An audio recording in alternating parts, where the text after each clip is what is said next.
It's the DJRichieSkye Unfiltered podcast. We in the building. We're breaking down the unfiltered truth. I mean, we gotta talk about it. On reality TV, entertainment, and the hottest headlines. Well, if Wendy Williams said it, then you know it's real. With some of your favorite reality stars and media personalities and more. Guess who we got in the building with us, y'all? It's raw. Are you serious? It's unfiltered. Oh! And it is lit. Oh, we're about to get into this. With your host, former reality star turned news and pop culture expert, DJ Richie Skye. So, I mean, let's have a discussion about it. I mean, this is what they're saying in the blogs. This is what they're saying in the press. This is what they're saying in the media. Let's really have an unfiltered discussion about it. I mean, you know what? Let's do it.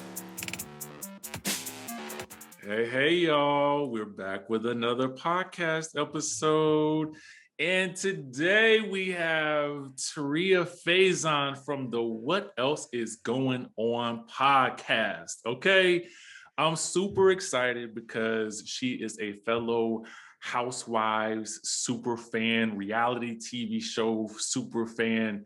And I did her podcast a couple of weeks ago, and now she's here to do mine. So Taria, what's going on? What else is going on? Hi, Richie. First of all, I'm going to say it in front of the public. Mama, I have made it. Richie, DJRichieSkye has asked me to come on, and I do have a thrill. Thank you for having me. Thank you so much. Absolutely. Thank you for being here. Thank you. There is a lot going on in these Bravo, Married to Medicine, Real Housewives of New York, Beverly Hills streets. Okay, all of the above. And we cannot forget love and hip hop, because I want to talk to you a little bit about that too. Okay. Before we get there, Yes. Can you tell people how you came up with your podcast name, what your podcast is dedicated to, like I think every podcast has a different angle. And I feel like that's what separates each person's podcast from another podcast and what makes it unique. Can you tell people your unique proposition with your podcast?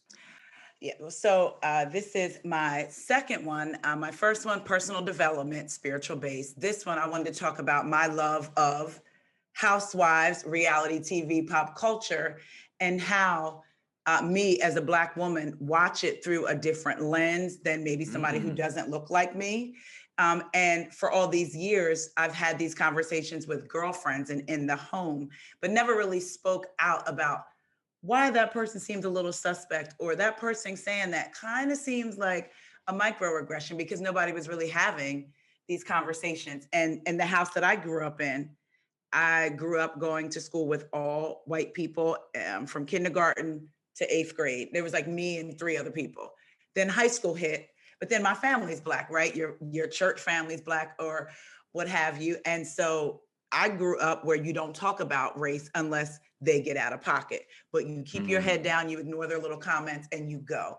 So watching my kids grow up and me teaching them to speak up and speak out when I really wasn't necessarily always doing the same thing, I thought, well, why not merge two things to me that are important, putting out the message, what Black people have gone through for years, trying to help people gain some understanding who don't look like us, and the housewives. How could we not win? So, for example, Orange County, we know about Orange County. Kelly Dodd is off the show, but let me tell you, I never root for somebody to lose their job, but I felt Me like neither. you were about to lose your job. You were about to lose your job. She was the first one. And so people like her in her area, they don't typically care about Black Lives Matter. Well, my Black son goes to Chapman University in Orange County. So what if something happened to him? Who's caring about his life? Funny enough, he wanted to work. Okay, we're gonna let you work. So he transferred from a store up here to down there. He can work on the weekends. His interview question down there, his first question, are you capable of speaking up for yourself? I'm sorry, his first question, are you capable of speaking up? So my son was like, well, yes, I'm good in customer service. And the manager, who's biracial, said, no. Are you capable of speaking up for yourself? We have a lot of racial incidents here because they're not very accepting. This is where I'm leaving my son. And then I'm watching women on TV. Some of them reflect the attitudes. of these same women, attitudes that I kind of picked up on and ignored through the TV, but now my son is in this space. So I wanted to talk about how these shows affect us on a deeper level that we really don't talk about a lot. Ooh, Yeah. you just took me to a different level. I mean, my experience living in California was mostly limited to LA, but I did go down to Orange County like once or twice, and the vibe is very different. I will say that. So it's interesting, and then watching the show and then hearing what you just said just now totally just opened up. Like it turned a whole different page for me just now, because that is scary to have to leave your son there. Let me tell you, there was a point in time, and I know people who have children or even loved ones, you know what it feels like to feel like you're sending your loved one somewhere where, people may think it's dramatic, but look what's going on in the world. So I literally said a prayer and said, God, listen, you need to bring my baby back safe. But if not, you're going to have to give me the strength to get through it, because I can't live in fear. I would be on, where's my iPhone? Where's his car? What's going on? There was a shooting down there. Thank God he was nowhere near it, but it's crazy. The insurrection that happened January 6th, one of the law professors from that school was on stage speaking at the insurrection. Yes. And they didn't want to get rid of him. They said that he really hadn't violated policy. There were stickers around their campus, that stickers of America saying, conquered, not stolen. Yeah. So I'm like, so then a part of me was like, do you want to go to like Morehouse? Like maybe you need to like HBC, do something, because my youngest 17-year-old is all like, so, but then I thought about it and said, well, maybe this is where you go and make change. There's a plan for everybody's life. I hope that the plan is to make a change and stay alive while doing it. But I just got to trust that you are making the right decision for you. So, yeah. Just to briefly speak about OC real quick, how do you feel about Heather Dubrow coming back? I am excited. I actually listened to her podcast. Because I did too. I listened to that whole episode. Listen, it's Heather Dubrow's world. So when you listen to her podcast, you're getting her world. People would say she's stiffy, she's snobby, but it's Heather Dubrow's world. And Richie, there's something about her that was humanized to me through her podcast. Mm-hmm. So I'm excited that she's coming back. I'm excited that she's bringing another level to OC. I really feel like when Kelly Dodd came, she just shifted the whole dynamic, and people loved her. And I was like, y'all wait, this explosive personality that you love now is going to spontaneously combust, and look what happened. So I'm so excited for her to be back. I want to see her house. Mm-hmm. I want to hear the way she says words, just the way she holds her wine glass, and her back is always so stiff. I can't wait. I'm here for it. I feel like it's a return to the opulence that we look for with these types of shows. And I reflect back now, and I've been thinking about it ever since.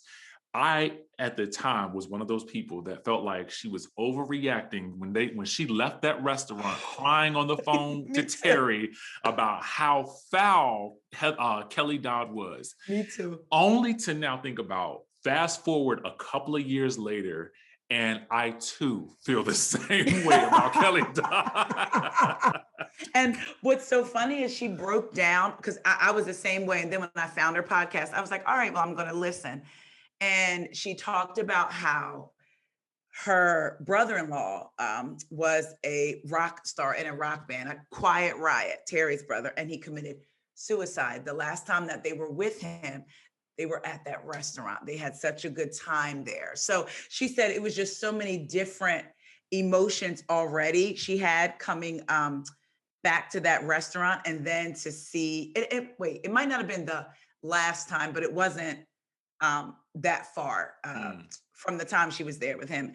And she said with Kelly and her mouth and everything, it just spontaneously combusted, because I was like, girl, really? You doing all this crying over this woman? But I feel the same way every time I see her. Did you see her daughter has COVID? I did see that. Isn't that ironic? Isn't that ironic? Isn't Kelly that Dodd's daughter gets COVID. gets It COVID. was just so, I was like, I feel Right. bad for her, but it's just like reflecting back on her mom's words and how she so carelessly talked about this Yes. whole thing. While, for me, being with somebody who works in the medical community, I understand the severity of it, maybe more so than the average person does, if you have not been to a hospital. Yes. Because if you have not been to a hospital and you don't ever really have to go, you don't really know what's going on. Wow. You don't really know what's going on. So that was an interesting little development. I want to ask you though, because I've been talking about this week and it's all over the internet. We got to talk about Dr. Scott and Dr. Contessa from Married to Medicine. Give me your take on this situation, okay? I am realizing through this reality TV world that I have to be flexible in life because I had a hard stance on Contessa. I said, this is who she is, and I like Dr. Scott, and how does he put up with her? And she's going to school, and then she's saying he didn't cook the kids' food right, and he's just trying to help her, and she's coming in not even realizing that he's taking care of the kids, supporting her. And then this season, it was like, stop. And now look, I'm a fan. I hope your podcast listeners don't write me off, but I love me some Toya. She's been a little bit out of pocket this season, a little angry. I understand. But so of course, when her and Toya started beefing, I was like, see, that's what I'm talking about. That's just how she is. And then I feel like there was something so different about her this season. I feel like there was a vulnerability to her, even in her body language, without her speaking, which body is banging, by the way. Okay. Just like out the gate. Contessa never misses when it comes to her face, like her makeup, her confessionals. Now, she's doing better with the hair, I will say, because that was the only part. Yeah, she's stepping it up. She's stepping it up, but she was gorgeous on Watch What Happens Live, but she's naturally gorgeous. But so I see a vulnerability in her. And then I feel like Scott is playing games. And to me, that's worse than just coming out saying, I did this. I have a female life coach. Now it's Kevin Johnson.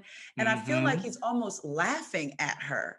Like he's enjoying riling her up. That's how I feel. And I've been feeling like this is bottled up resentment coming from him being home with the kids and having to be responsible for the family while she was off getting her education, which I felt the same way you did. I was like, girl, if you don't get home and get with your family, this was not discussed in any way, shape. This is something that you want to do. Right. But then I was like, well, why didn't they get a nanny?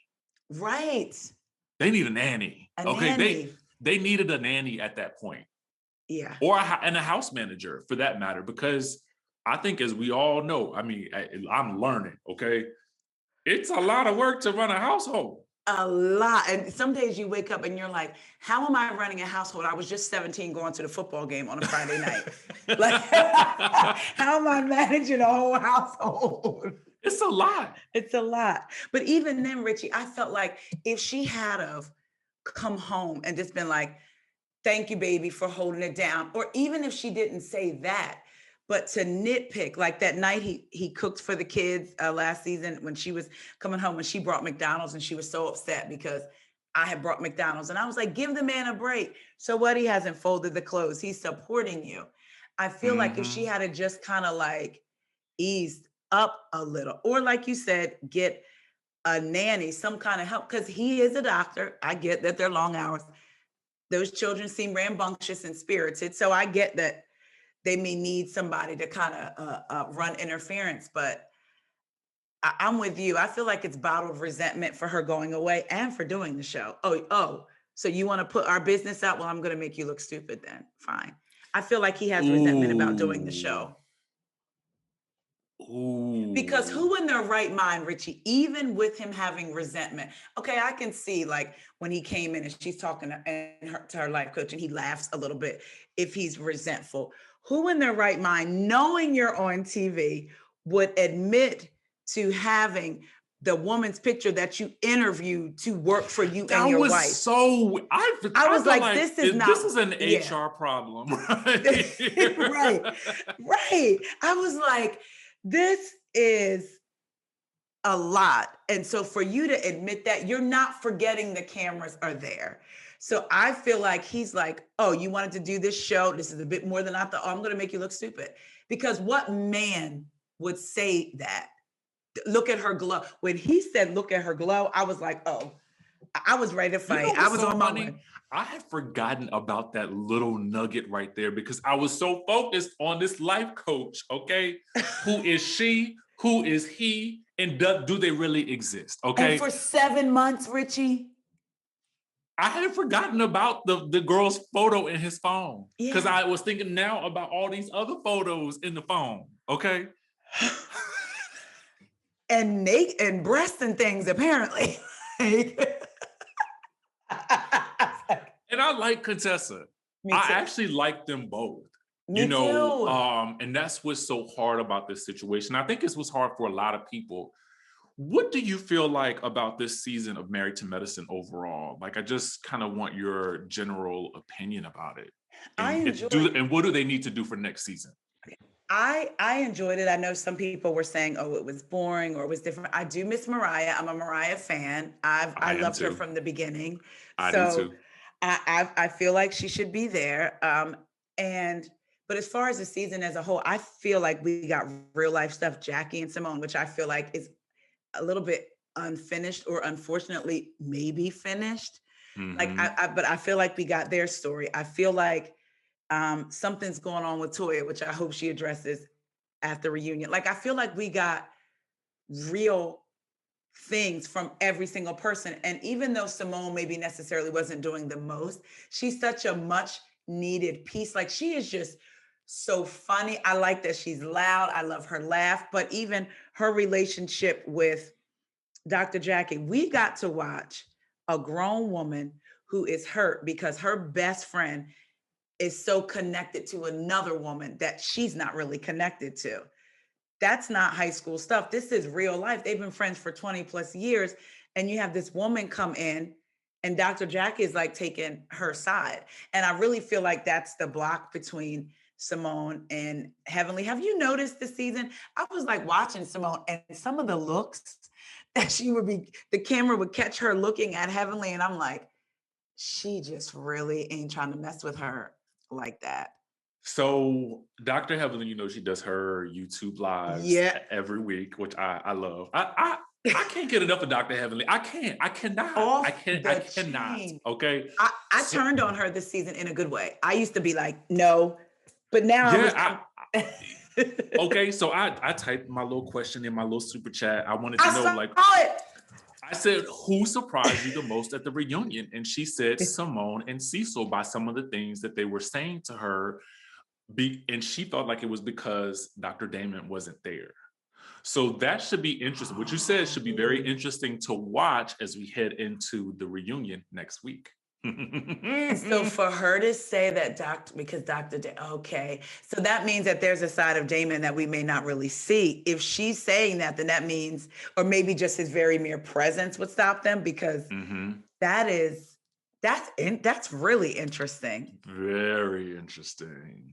How did you feel seeing that flashback of them in Miami, even Simone's sleep, and Dr. Heavenly's like, you better wake up. Like, this is not what we're doing. Like, seeing them all, and then now look how far apart they really are. I think that's the thing that I love about this show is that I feel like they're real friends. Mm-hmm. And just like real friends in a big friend group, everybody is not always gonna be the closest with each other. Mm-hmm. And so I just feel like that's what I like about this group, is because I feel like at its core, these are genuine friendships, and I think what the men can sometimes be the glue in these relationships, which makes them an integral part of the show, even though they're not the primary focus. They add to it in a way that's very different from, say, Atlanta, when the ladies really, you don't feel like any of these ladies are really friends. Right. Yes. 100%. And even in like a New Jersey where they may be friends, and how people love the Jersey husbands, with Married to Medicine, the husbands are just different. Like, it's just so different. I feel like the married to medicine husbands are invested in their wives and in their friendships. I really Yep. do. And they're invested in each other's lives. Like, to see the clip of the reunion where Contessa mentions divorce and all the men just line up, like they like bum rush the stage almost. It took me back to Cecil and Simone getting ready. Exactly. And that gives me chills when I think about that. Because that was such a moment. Andy said the devil didn't win. He was like so amazed. It was I felt like, I'm like, what are we watching here? This is huge for television. And I feel like Married to Medicine has consistently given us those moments. And I feel like it's still an underrated show. It is. And I don't know. And part of me wonders, like, is it because it's a majority all Black cast and people are just projecting or stereotyping what they think it is? And I'm proud to watch that show, even like with the arguing and stuff. These are they're Black excellence, from doctors to even just like Toya was a medical supply salesman before. She writes children's books. Like, she's not, contrary to what we may see on TV sometimes, she does have businesses. Yeah, I love her. Like Dr. Simone, Cecil and Simone, when the guys arrived, Richie, I watched it like 6 times. When the guys arrived in Jekyll, and you see Curtis kiss Jackie, and Cecil walks in and says, "You look like you dead." Like, like those little, like it's real. It's comedy. Like they just deliver. And I feel like this is, for me, one of those casts where I like everybody. Me too. And I can't say that about every show. Me neither. And this is the first time that I've said, wow, I like want all of them to come back. I was kind of on Anila because I could see her side with Toya, but I could also see Toya's side. I think what she was getting from Toya is who Toya is. I don't think they were necessarily friends for that long because she would have known that's just Toya. Toya is the yeller. Toya is did you see that live that she did with Simone and Lisa where she was yelling at Lisa Nicole? And then she did that apology the next day. Okay. I mean, I think that Toya just flies off the handle at times. Me too. I think that's just who she is. Me too. Love her or hate her. Yeah. Switching gears real quick, and we could just talk about it briefly, because we're both kind of really familiar with this area. Yeah. Are you excited about Potomac? How do you feel about Potomac and the lead up to it? I'm ready to get in my car and drive to the edge of Potomac and yell everybody's name, but then nobody lives in Potomac. I don't think except for Karen. So. But seriously, I am so excited to see. I feel like they're our girls. I don't know, just saying that, you know what I mean? Like they're our girls. I'm really excited to see every single one of them. I'm excited to see how Karen is, because I think Mia is coming in as her friend, right? And I feel like Karen doesn't really has never had an alliance. I think she thought she was going to have it in Giselle, and Giselle was like, nope, gotcha. So I feel like I'm excited to see that dynamic. I'm excited to see, honestly, Robin and Juan and her share how she was basically depressed and didn't want to get out of bed. Like, that's real life stuff. I'm excited to see Candace pursue the many things she's pursuing, from singing, acting. I'm excited to see Mia. I'm just really excited. Dr. Wendy. I'm really excited because I feel like they represent all women. Yeah. So I'm really excited. I definitely felt like last season I went kind of hard with Giselle because I just felt like there was so much that was going on with her behind the scenes that we weren't getting the full picture. I am going to go into this season with the freshest set of eyes I can buy. It's so hard. It's going to be hard. And, contrary to what people think, I think based on my last season's reviews, I don't dislike Candace. I disliked some of the things that were happening at the time, but I am excited to see what she's able to bring outside of that situation. Yes. As much as I almost didn't want to like that remix but it was go-go. So I still have to, I have to bounce to it. And I hope what she does is, I mean, this is just me speaking as somebody who used to work in music. I hope that she doesn't go I'm going to rest on this one song. I hope she goes for it. Yeah. Go for the album. Go for, like, really do the doggone thing with it, because I feel like there's an opportunity there for her where we haven't seen other housewives go for it. Yes, because I don't want it to be just part of your storyline. Oh, this is something I've been wanting to do, so I'm just going to do it. I need it to really be your dream. Yes, I want her to, like, dive into it, because I feel like that could be her sweet spot, where I feel like she can win a lot of people over to her side, and just in terms of her growth. You know what I mean? Yes. And I would definitely like to see, I think that it would be interesting to watch her as her and Chris start their own family. Yes. Because I think that's also going to, like, take her in another direction. A totally different direction. Well, and it's crazy because I felt what she was saying last year when, in terms of, she didn't know if she wanted a baby or the year before, because of her relationship with her mom. And she's like, I don't want to mess up a kid. And I was like, I get that. Like, I felt like, tumultuous teen years, stuff like that with parents. But outside of that, I was like, I don't know if I'm equipped to raise a human to, like, be a good, decent part of society. And I don't want to mess anyone up. Right. Because I really wasn't a kid person. Now, 3 kids later, I'm proud of them all, but I felt her on that, you know what I mean? So it'll be great to see, like you said, her outside of that situation and outside of, to me, she just, it almost was like she was just so broken in certain areas at the end of last season. Sometimes that's not always good to be on TV. Exactly. You know? So I'm glad that is that I want to see, because before that situation, that was her ally. So against, like, a Giselle. Now it's like, if she doesn't have a friend coming in, she's going to have to, like, carry the weight on her own.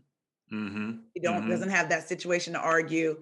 It's not like she's in with the Green Eye Bandits. I don't know her and Mia's relationship. Her and Karen, they were close, but we don't know where that is. So I want to see her stand on her own in her own story. And Ashley, I'm trying. I'm going to try to do like you and buy some new eyes. I don't know if I can. I'm going to be honest. You don't see it for Ashley. I might need LASIK. I don't. Okay. That should be interesting as well. From day one. Certain housewives I have not liked since I won't say I'll say they haven't resonated with me from day one. That would be Ashley, Darby, Kelly Dodd, and Kenya Moore. Richie's looking at me. Quite the trifecta right there. When you lumped her in with Kelly Dodd, I'm like, oh. Right. It's real. It's real. But do you ever watch shows and then you're like, I got to look in the mirror, because why does that person make me feel like this? Ooh. But that person made me like, no, should we be violent? No. But I liked when Nene, and I'm just going to be honest, when she was throwing popcorn at Kenya, I was like, throw that popcorn. It was wrong, though. I could say, Nene, now you were wrong, but I don't know why. There's just something about those three that's just really great on me. And I tried to like Ashley. I will say, I think she's beautiful. I think she's smart. I think she's a great mom. She just doesn't resonate with me.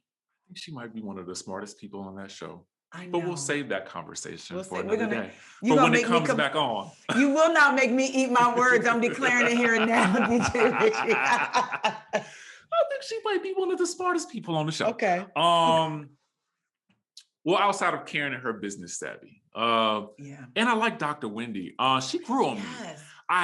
I was torn first season, but in some way, shape, or form, I felt like outside of the season, she blossomed like a butterfly.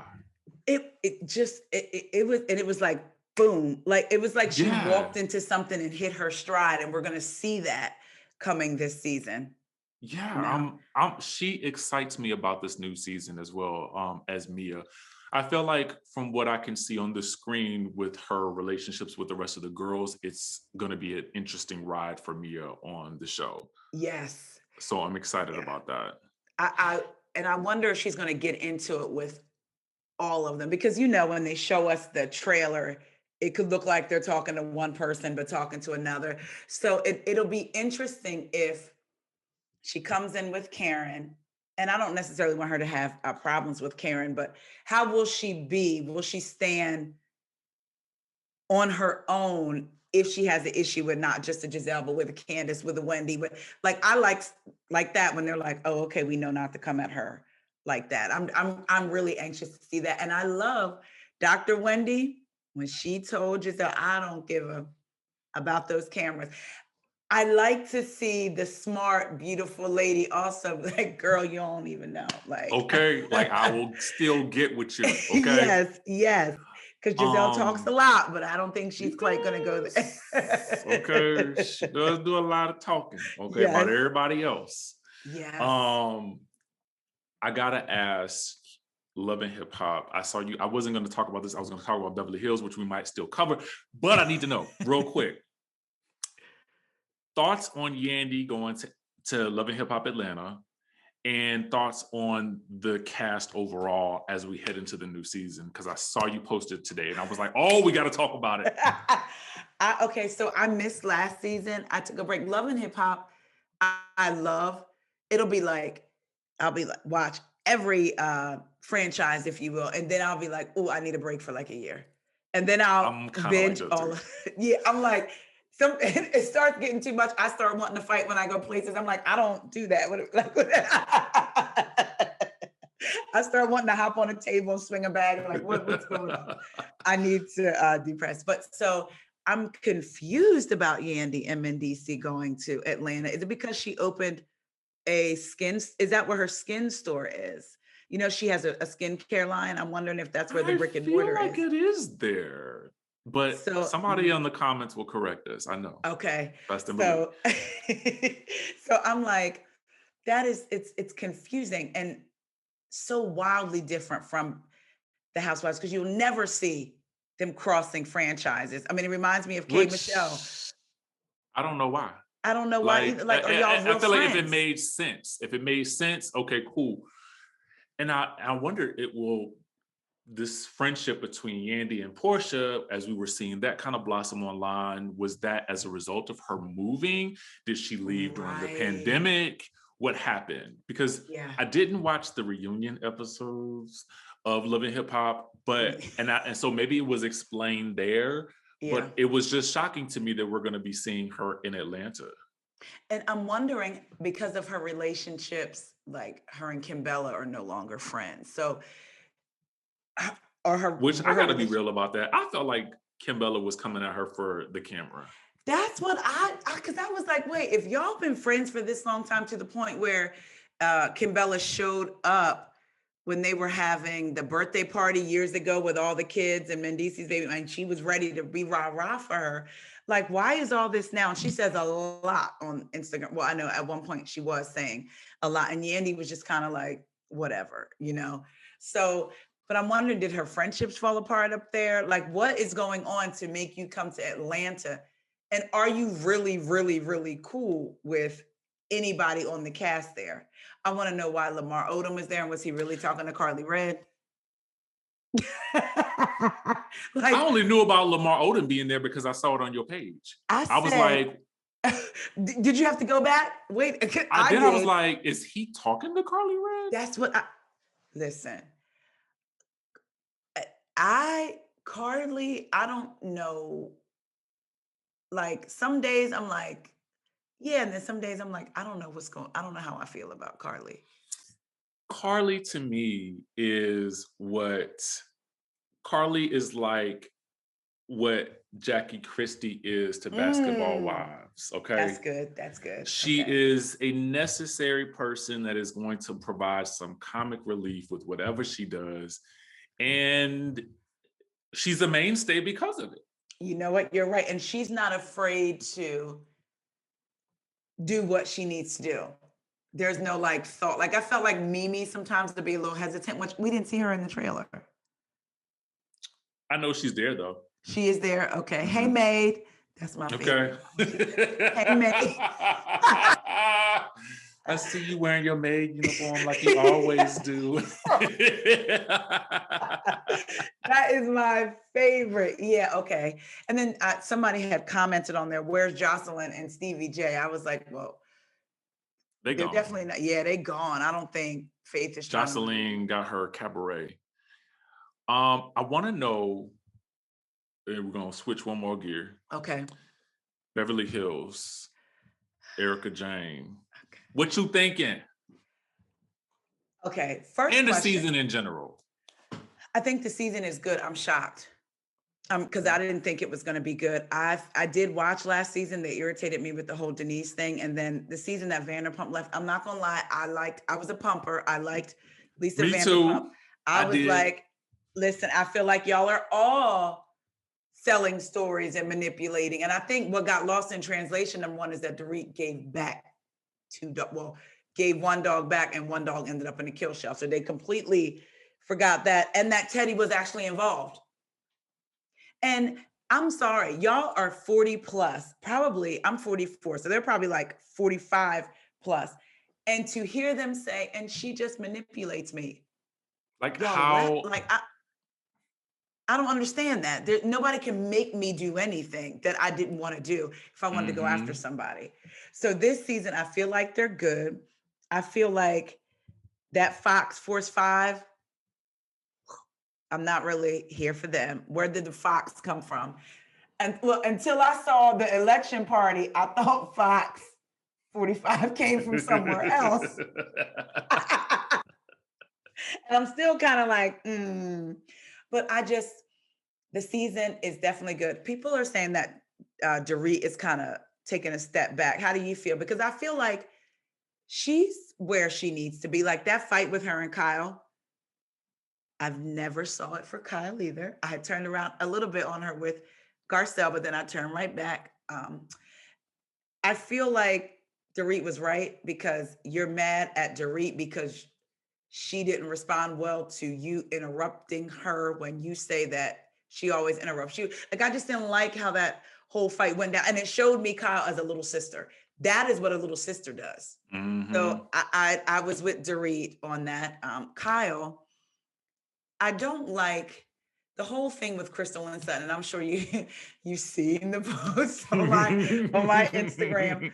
But I will say, Kyle bringing up that conversation with Crystal and Sutton interrupting, for Kyle not to step in and say something, to me was a bit, and I feel like there was a reason why Kyle brought that conversation up. If you go back and just watch the look in her eye when Crystal and Sutton start kind of going at it, it's like I'm not the center anymore. I'm not the center of this racial argument anymore. If you go back and watch, that's what I felt. And I felt like for her not to step in and say, Sutton, I brought this up. If you're uncomfortable, you could leave. I just didn't like that. I feel like Kyle manipulates just like Vanderpump, but just in a different way. I really do. I truly feel there was a point during the Yolanda season, the Lyme's disease and the Munchausen. And somebody said, does Yolanda's kids have it? Lisa said, Muhammad said no, but I don't want to talk about it. Kyle, don't bring it up. We're not talking about it. They get to a lunch with Yolanda and Kyle says, but what about your kids having Lyme? And Lisa looks at her and Yolanda takes her attention and puts it right on Lisa and says, why are you talking about my kids? Kyle brought it up both times. And I started watching, like, Kyle knows exactly what she's doing. She knows what she's doing. Yeah. Yeah. Okay. Do you think that this Erica thing? Okay. Do you think that they're really gonna get into the real deal? No. Because I felt like they've been teasing us these past 2 weeks.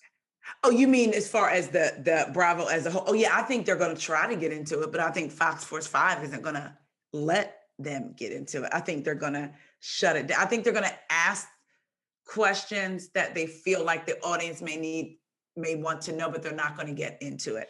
And I felt like that when Erica sent that text, hey, ladies, I consider you all friends, blah, blah, blah, blah.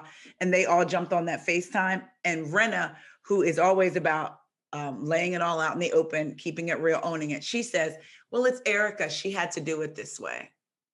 I rolled my eyes so hard at that because had it been anybody else, else, Anybody they would have else. jumped Lisa would have jumped all over that situation. Well, maybe not Yes. Garcelle. Well, actually, probably Garcelle, because I'm sure she's looking for Garcelle to mess up at some point. Yes. Yeah. Looking Yeah. for it. Okay. Yep. I gotta ask you this, and I know I feel like I'm jumping all over the place, but I No, keep I love having these this. thoughts I that love pop this.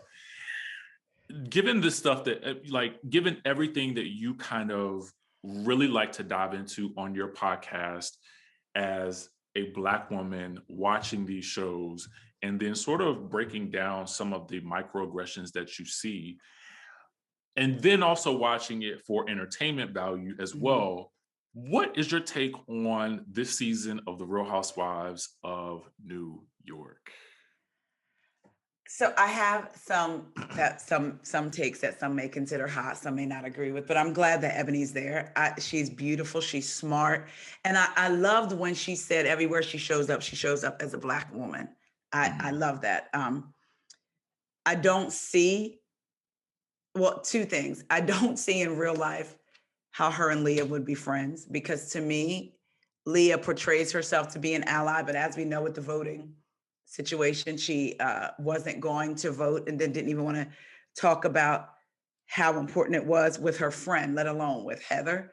So I just I was like, I don't really see. I feel like there's an allyship there, but not the allyship we've been hearing about for the last year. An allyship like the public is not reacting to Leah very well. Heather may have been coming in to test for her job back, and Leah is in Ebony's corner. So we're going to form an allyship so we both come back next season. That's just how, because there's no way in the world you could tell me I'm looking at Ebony, then looking at Leah. Like, that's who you rolling with.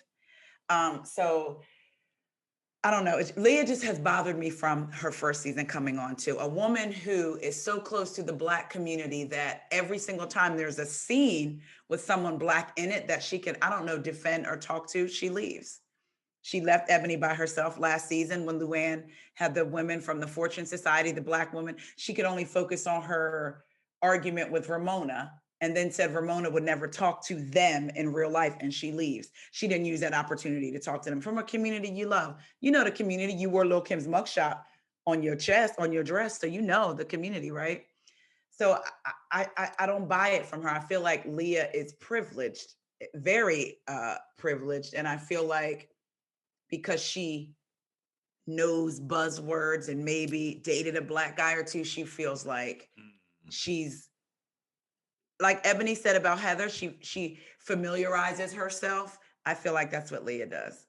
So, and I'm glad that Ebony's having these real conversations with the women.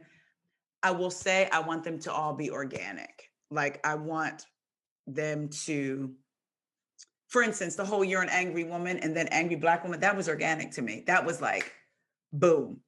What I don't want to happen is, and I've used this analogy before, say they're walking through a field picking apples. You know, these housewives love to apple pick. And somebody says, "That's a beautiful sycamore tree." And she says, "Yeah, it looks just like the ones my ancestors used to hang from." Like that, I don't want, because that's not organic. I feel like it's almost being, production wants her to use every opportunity to talk about the inequities between Black and white and the microaggressions, and that's not fair to her. I feel like it needs to be organic. I'm interested in watching tonight when Ramona says, "I don't want to be educated, I just want to have fun." And then Ebony says, "Well, that's your privilege." It is, but I want to see what prompts that. Are we just talking about it from nowhere? Like, what did you think about her spoken word? That night, after they had just had all those dramatics, Richie, don't look at me like that, and they're all having fun. What do you think that she planned to do spoken word when we saw her practicing ballet in her room earlier? I didn't even pay attention to that. She was doing like a move. Yeah. So what do you think? It just hit me. I don't know what to think, to be quite honest with you. Because I'm watching the show. No. It's fine. I'm watching the show. I'm looking at what some of the fans are saying, and they feel like the show has become too politically driven. Oh, okay. No. But then I hearken also, but I would caution them to go back to the 2016 election, where they showed her, going door to door, I think in Philadelphia, was it? Yep. They showed her having her election party. She didn't even want Ramona to come. No. I almost wish that Ebony would take that approach with Ramona, because at the end of the day, knowing what I know about that conversation and how that went back in 2016, it's kind of like, I'm not even going to try to have a conversation with this woman about it, because honestly, she believes what she believes. And what I think is that she believes what she believes, and she's not willing to have that conversation on camera. Yes. But I also feel like that's her right. Yeah. Okay. So I think there's two things going on here, and they are both two separate things. She has her beliefs. She's not willing to talk about them, but it is also her right to not talk about politics. It to me, that's even like with the whole sex thing, like the politics and sex with Leah, I'm like, people can't use their privilege to shame other people for having privilege to not talk about things. It's like, that's not how you get your message across. So we already know what Ramona believes. And quite honestly, watching that show, I would rather have a Ramona who's very much straightforward and you know what it is, versus maybe a Leah who talks about the election in ways where you have a platform that can influence people in a direction that may not be best for Black people, So I wish the same. I wish that respect would be given on both sides and it not forced. But I love that Ebony will have the conversation. Like, I like that she will have it. I just don't want her to feel like she needs to have every single conversation, because she doesn't have to fight every battle.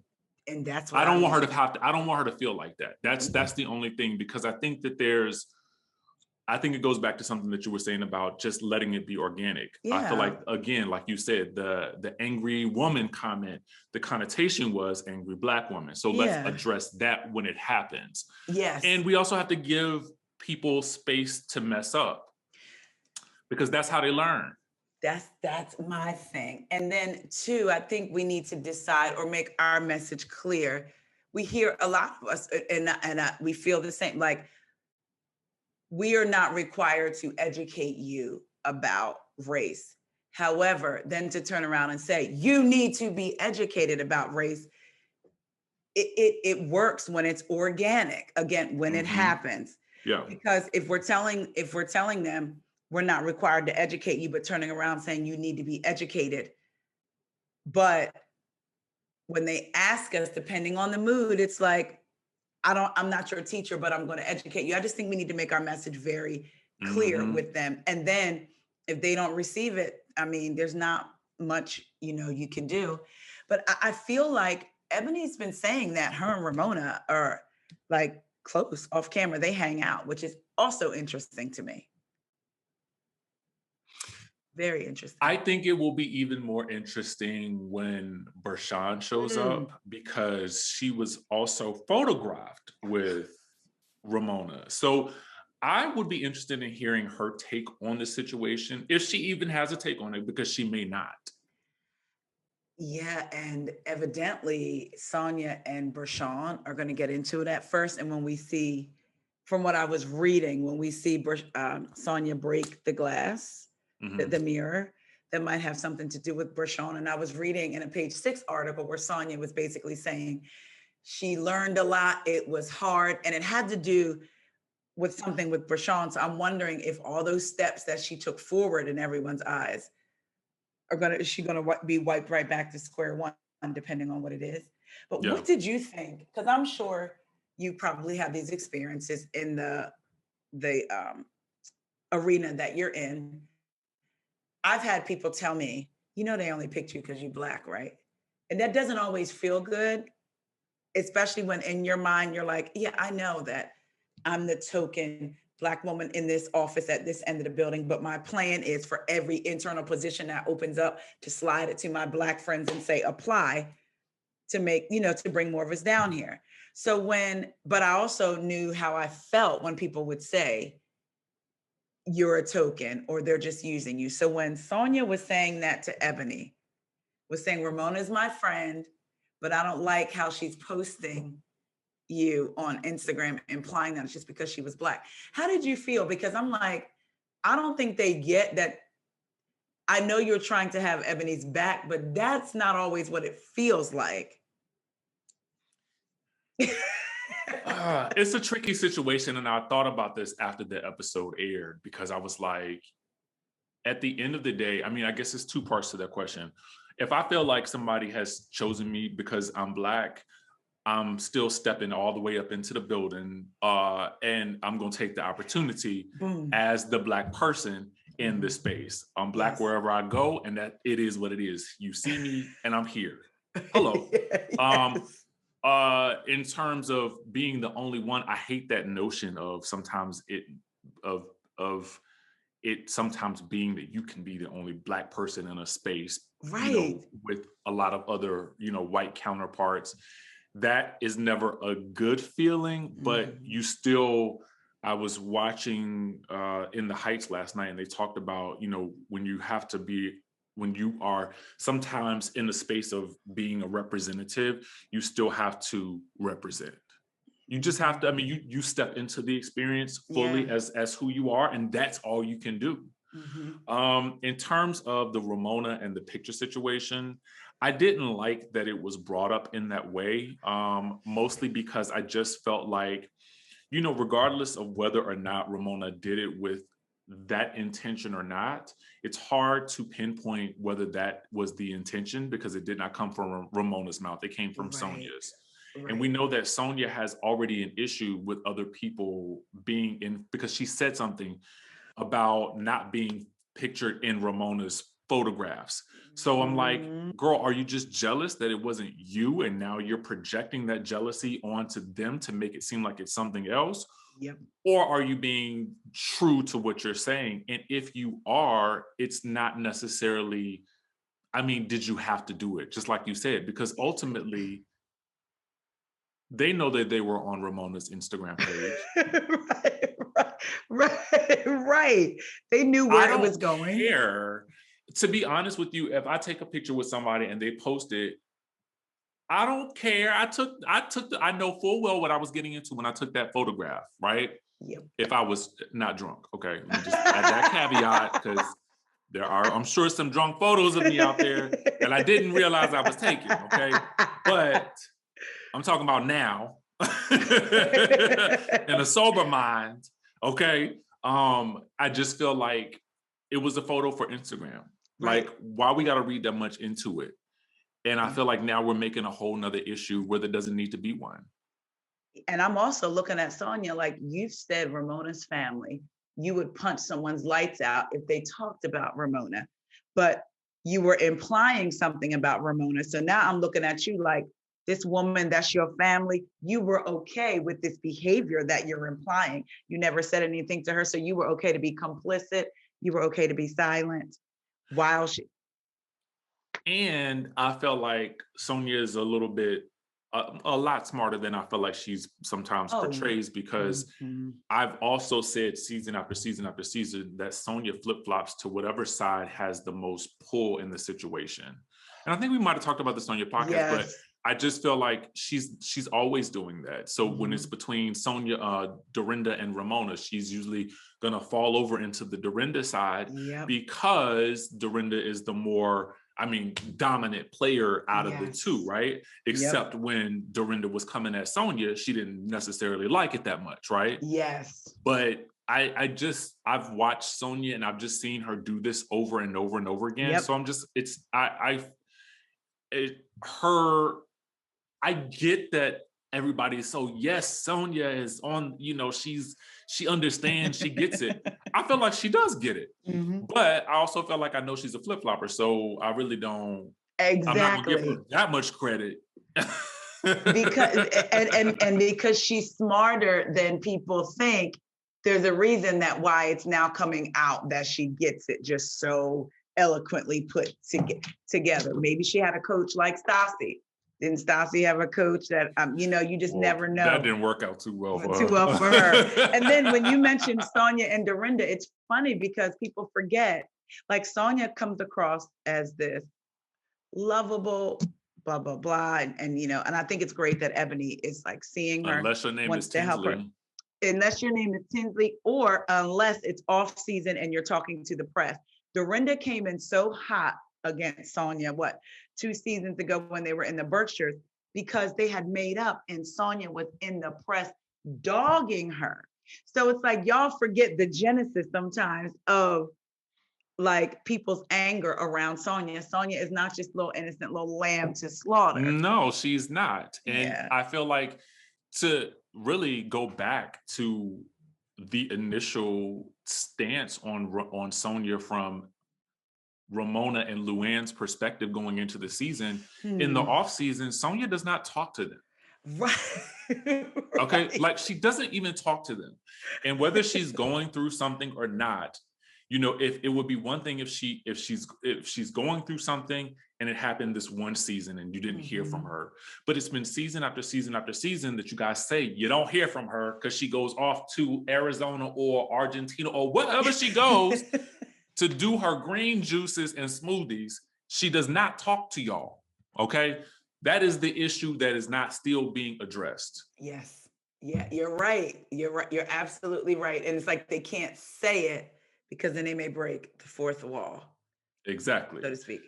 But I said, saying all that, I still like Sonia. Me too. Me too. Me too. Can I ask real quick, what do you think about Heather? I have an unpopular opinion about Heather. And I already know it's unpopular. Okay. I like Hollaback Heather. Okay. Like I have liked Heather since she came on the show. I thought that she was like I do think that Heather can be a know-it-all. I do. I think she can be a know-it-all. I think that there's also a difference between intention and impact, right? Yep. So I feel like sometimes the impact of her good intentions, it goes awry, okay? Yeah. I will say that. Yeah. But I think in having conversations with her and just in an interview with her, you can see that she has good intentions. Yes. Yeah.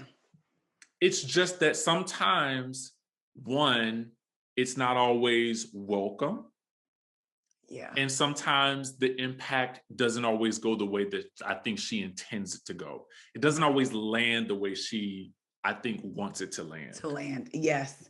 And I agree. And I think that, and that's what I'm saying with Leah, had Leah not made so much of the interaction about her in the Berkshires, Ebony and Heather could have come to like a meeting of the minds. When Heather was leaving the room and she said, "You're so articulate," my first instinct wasn't microaggression in her case. My first instinct was, not everyone, Black, white, or what have you, can articulate the way their emotional feelings as well as Ebony. That is how I took it. Because even as she was stating it in that group meeting that they had the next morning, I found myself thinking she explained that in a way that I felt like was genius. Me calling her genius in the way she stated it had nothing to do with race. It was just that I would not have been able to articulate it in that genius-like way. And so when she said it, I could see, because I've heard that before, directed at myself, right? Me too. So it does fall into that category. But again, intention versus impact, right? Yes. Intention versus impact. Yep. So was that your immediate thought that she meant that about feelings? I thought that she meant it how I thought it, right? Me too. Okay. But I realized the impact of that statement. Yes. And so it was, and I felt like sometimes Heather is just a little overzealous with how she wants to participate. And I think that she sometimes needs to dial it back. Yes. And even just say, because she has said that after the big fight at Luann's, they took basically a vote and voted her to go in and try to calm the situation down. So what she was doing really good when she was explaining to them.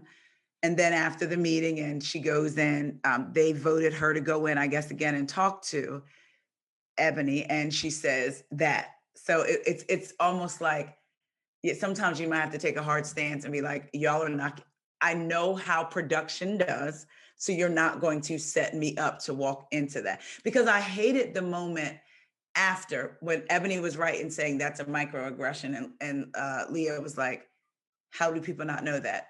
Again, I guess you guys probably get that I keep talking about Leah because she's been a focal point for me this season, and I don't want her to be, but so much of her is intertwined. Because there's only 5 cast members. Exactly. Okay, and that is another problem.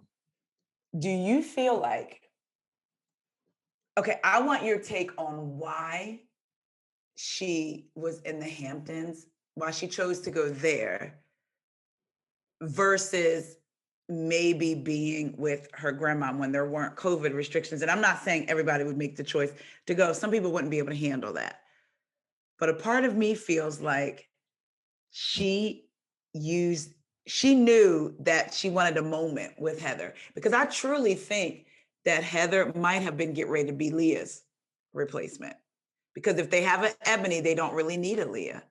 But if they want someone white that was woke, if you will, Heather could put her thoughts together a little better than Leah. So I felt like Leah maybe went and knew that that was going to be her moment to bring up the podcast information and to try to throw a wrench in whatever Heather was trying to do. So this is my opinion, and I have to state my opinion versus what I know is fact, because just to be on the safe side. Yes, okay. That was my opinion as well, folks. Yes. Let me be clear. But let me, and I'm about to tell you why I'm giving you my opinion, because what I've heard is that prior to the season, and I don't know if this is true or not, but the rumor on the street was that prior to the season, Leah was fighting to get a pay increase. I remember that. Okay. So there was that. Don't know if that's true or not, folks, but this is what the papers were saying. Okay. Yes. So with that being said, my thought is that she knew she had to be there because there were only 5 cast members. Okay. So you need that. You need some dynamics. Okay. Okay. I think that. Okay. I gotta edit myself just a little bit. I'll tell you why later, but okay. I think that she knew that she needed to be there. Okay. Because she knew that she needed to bring it. And I felt like she knew that she was gonna go after Heather long before she got there, because Heather said in some publication that she had already been tipped off by one of the ladies, who I believe was Ramona, that that Leah was going to be coming for her. So that's why when she sat down at that dinner and Leah started sprouting off that stuff about the podcast, she was ready with every single answer she had to say. She didn't back down from anything. So I felt as though it would have been better in a real life situation. Leah, you should have stayed home. You should have stayed with your family. But I understand you sometimes we have to work, and sometimes we have to do the thing that we don't want to do in order to pay the bills, right? Yes. So I felt like she knew that she had to be there, and I knew that she also knew that she had to bring it. And a part of me feels like, she did a lot of excusing her actions because she was so distraught about her grandmother, which I believe she probably was. Mm-hmm. But I don't believe that was the reason why she was acting out. I do not think that those two things were connected. Okay. That's what I think. And I do think that there is extra pressure on the ladies when there are only 5 people, because there have been some inorganic things that I feel like have been happening this season as a result of there being only 5 people. I feel like there's probably a little bit more pressure on everybody to bring something to the table. And I think that maybe bringing in Heather would have added in an extra layer where New York typically didn't need that. Yes. Because think about it. Housewives, to me, as a franchise, thrives now in this day and age when there are more cast members. Yes. And you're getting, even though it's not Housewives, you look at a Married to Medicine and you have how many people? There are 10 people there to pull from. Okay. Yes. So go ahead and give us,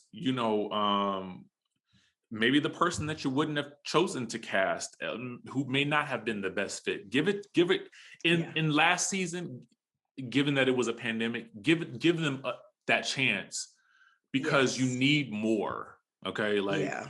and to me, Leah has been coming off inauthentic, I think, as a result of probably having too much pressure on her. Yes, and stuff just not happening naturally. Yes, because I'm like, where, what is all this coming from? And every episode, contrary to popular belief, people say, "Oh, everyone wants drama."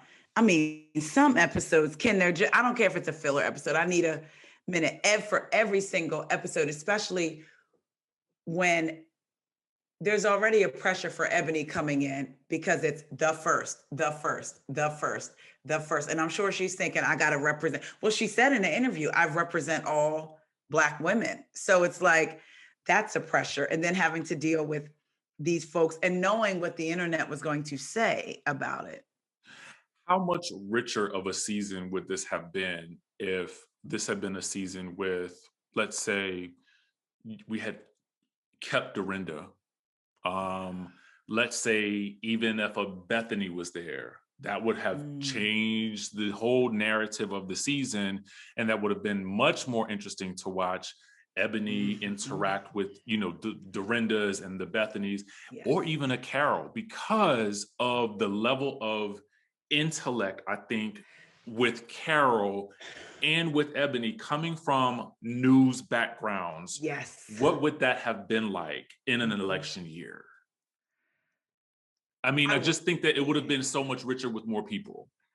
And I like the fact that you said intellect. There are, like, it doesn't have to be every housewife, but I feel like every Housewives franchise needs someone like that to raise it just a little bit, because it forces the other ladies to rise to them sometimes. So I didn't even think about Ebony and Carol. I definitely would have loved to see it.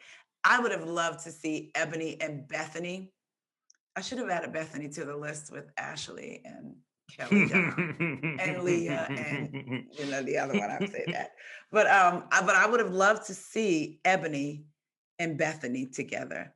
They would either be the best of friends or there would be fireworks ever, because I cannot see Bethany editing herself.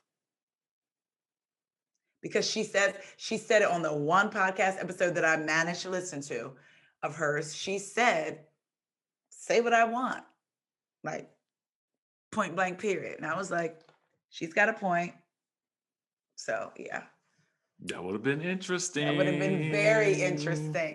I do wonder with Dorinda, something about Dorinda. I like her, but I get, those feelings that I said, like when you watch and you're like of a minority and you're like, I don't know what that is. I feel like we might have learned some things about Dorinda that we didn't know. I don't think that and let me be very clear, I don't think she's racist or anything like that. I do think there might be a little bit of bias, maybe just based on things I've heard her say. In particular, it's funny, she was in a Clubhouse room and I asked her a question about her book. And then she got to talking. She kept talking about the time she spent in England. And I feel like it's very romanticized for her, England. And then someone asked her, what do you think? It was right around Harry and Meghan's interview. What do you think about the Harry and Meghan interview coming up? How do you feel about Meghan?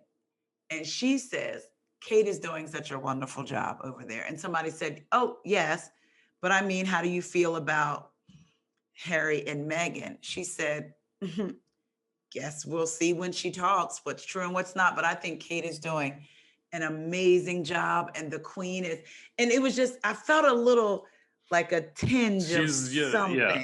She's one of those loyal to the crown type of people, I think. Yes. So in some way, shape, or form. Yeah. And I would really have loved to see what else we got. Like, I think that there would have been something. Remember when Leah had on the Little Kim mugshot and she was like, oh, I get you, girl. She had some sweater with a gangster on it or something that went, and I was like, okay. I really would have loved to see what that interaction would be. Who knows? Do you think that Dorinda is the one that Andy talked about on Heather's podcast when he said there's another housewife in another city who's coming back? Yeah. In my opinion, your eyes tell me that you know. I don't know. Okay, I don't. I will be honest. I don't know. But in my, if I had to take an educated guess, I was assuming that since New York is on right now, they're probably maybe loosely looking at casting for next season. Okay. I thought Jersey, no, it's not that, because we know that everybody's coming back and they're maybe going to add maybe 1 or 2 new women, and they've never been on the show before. So I knew that there's talk of only 3 people coming back to Dallas from this past season. Potomac is about to start. No one there. So OC, he said it's a different city. Right. Beverly Hills is on right now. So process of elimination for me told me it was Atlanta. So in my mind, it's either a Phaedra or a Sheree.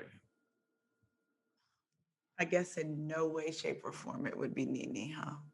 I would That's love what I'm it. hoping. I would love it. Okay. I love me some Nene Leakes and everything that she brings. And I cannot help myself. I just do. Okay. Me too. I just do. Me too. I am a Nene defendant, and Me that too. is just what it's gonna be.